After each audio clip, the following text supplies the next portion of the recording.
the decision-making process. So she set up a win-or no deal. She told them she wanted to arrive at an agreement that everyone felt good about, or they would simply find other ways to enjoy their talents. As a result, everyone felt free to express his or her feelings and ideas as they worked to set up a win-win agreement, knowing that whether or not they could agree, there would be no emotional strings. The win or no deal approach is most realistic at the beginning of a business relationship or enterprise. In a continuing business relationship, no deal may not be a viable option, which can create serious problems, especially for family businesses or businesses that are begun initially on the basis of friendship. In an effort to preserve the relationship, people sometimes go on for years making one compromise after another, thinking win/lose or lose/win even while talking win/win. This creates serious problems for the people and for the business, particularly if the competition operates on win/win and synergy. Without no deal, many such businesses simply deteriorate and either fail or have to be turned over to professional managers. Experience shows that it is often better in setting up a family business or a business between friends to acknowledge the possibility of no deal downstream and to establish some kind of buy/sell agreement so that the business can prosper without permanently damaging the relationship. Of course, there are some relationships where no deal is not viable. I wouldn't abandon my child or my spouse and go for no deal. It would be better, if necessary, to go for compromise, a low form of win/win. But in many cases, it is possible to go into negotiation with a full win/win or no deal attitude. And the freedom in that attitude is incredible. 5 dimensions of win/win. Think win/win as the habit of interpersonal leadership. It involves the exercise of each of the unique human endowments: self-awareness, imagination, conscience, and independent will in our relationships with others. It involves mutual learning, mutual influence, mutual benefits. It takes great courage as well as consideration to create these mutual benefits, particularly if we're interacting with others who are deeply scripted in win/lose. That is why this habit involves principles of interpersonal leadership. Effective interpersonal leadership requires the vision, the proactive initiative, and the security, guidance, wisdom, and power that come from principle-centered personal leadership. The principle of win/win is fundamental to success in all our interactions, and it embraces 5 interdependent dimensions of life. It begins with character and moves toward relationships, out of which flow agreements. It is nurtured in an environment where structure and systems are based on win/win. And it involves process. We cannot achieve win/win ends with win/lose or lose/win means. The following diagram shows how these 5 dimensions relate to each other. Now let's consider each of the 5 dimensions in turn. Character. Character is the foundation of win/win, and everything else builds on that foundation. There are 3 character traits essential to the win/win paradigm. Integrity. We've already defined integrity as the value we place on ourselves. Habits 1, 2, and 3 help us develop and maintain integrity. As we clearly identify our values and proactively organize and execute around those values on a daily basis, we develop self-awareness and independent will by making and keeping meaningful promises and commitments. There's no way to go for a win in our own lives if we don't ever know, in a deep sense, what constitutes a win, what is, in fact, harmonious with our innermost values. And if we can't make and keep commitments to ourselves as well as to others, our commitments become meaningless. We know it, others know it. They sense duplicity and become guarded. There's no foundation of trust, and win/win becomes an ineffective superficial technique. Integrity is the cornerstone in the foundation. Maturity. Maturity is the balance between courage and consideration. I first learned this definition of maturity in the fall of 1955 from a marvelous professor, Rin Saxenian, who instructed my control class at the Harvard Business School.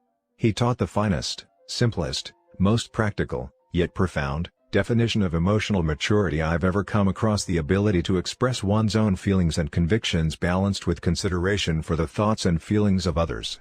As a part of his doctoral research, Rin Saxenian had developed this criterion over years of historical and direct field research. He later wrote up his original research format and its completeness with supportive reasoning and application suggestions in a Harvard Business Review article, January to February 1958. Even though it is complementary and also developmental, Rin's use of the word maturity is different from its use in the 7 Habits maturity continuum, which focuses on a growth and development process from dependency through independency to interdependency.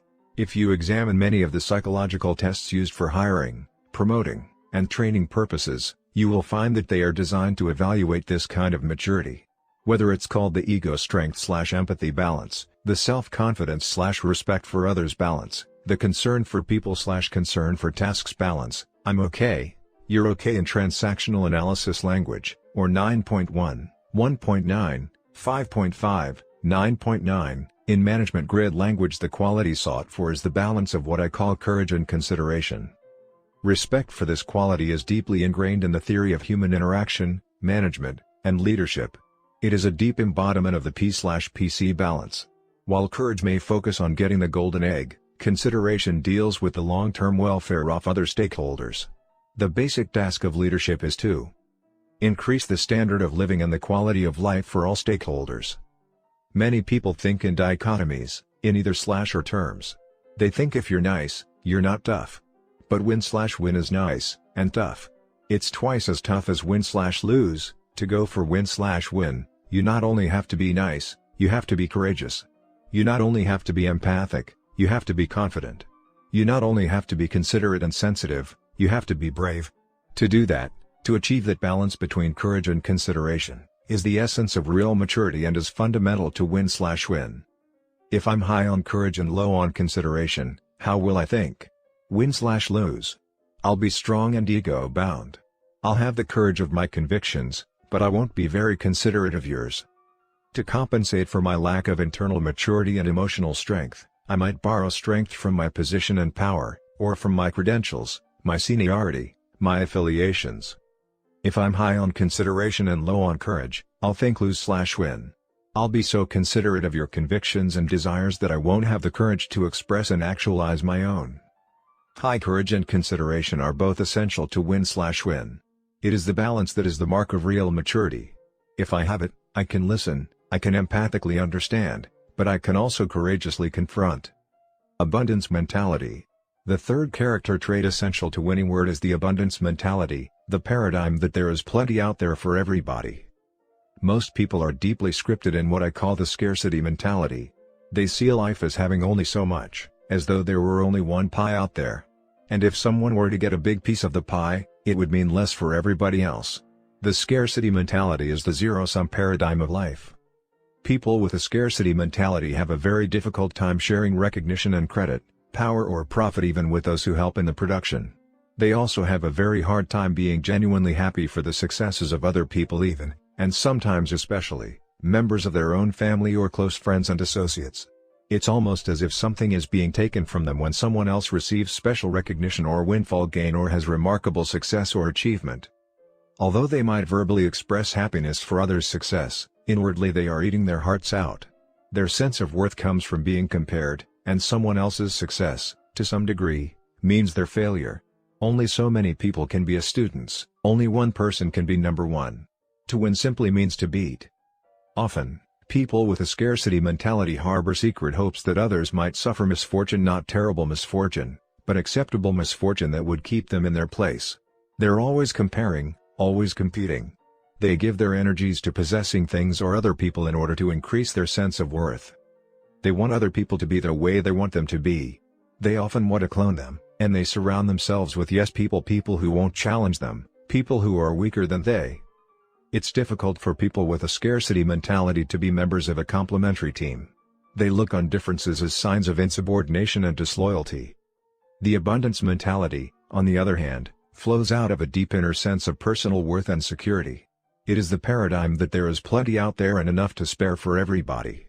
It results in sharing of prestige, of recognition, of profits, of decision-making. It opens possibilities, options, alternatives, and creativity. The abundance mentality takes the personal joy, satisfaction, and fulfillment of habits 1, 2, and 3 and turns it outward, appreciating the uniqueness, the inner direction, the proactive nature of others. It recognizes the unlimited possibilities for positive interactive growth and development, creating new third alternatives. Public victory does not mean victory over other people. It means success in effective interaction that brings mutually beneficial results to everyone involved.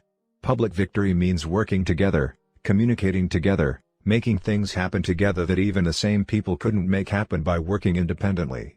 And public victory is an outgrowth of the abundance mentality paradigm. A character rich in integrity, maturity, and the abundance mentality has a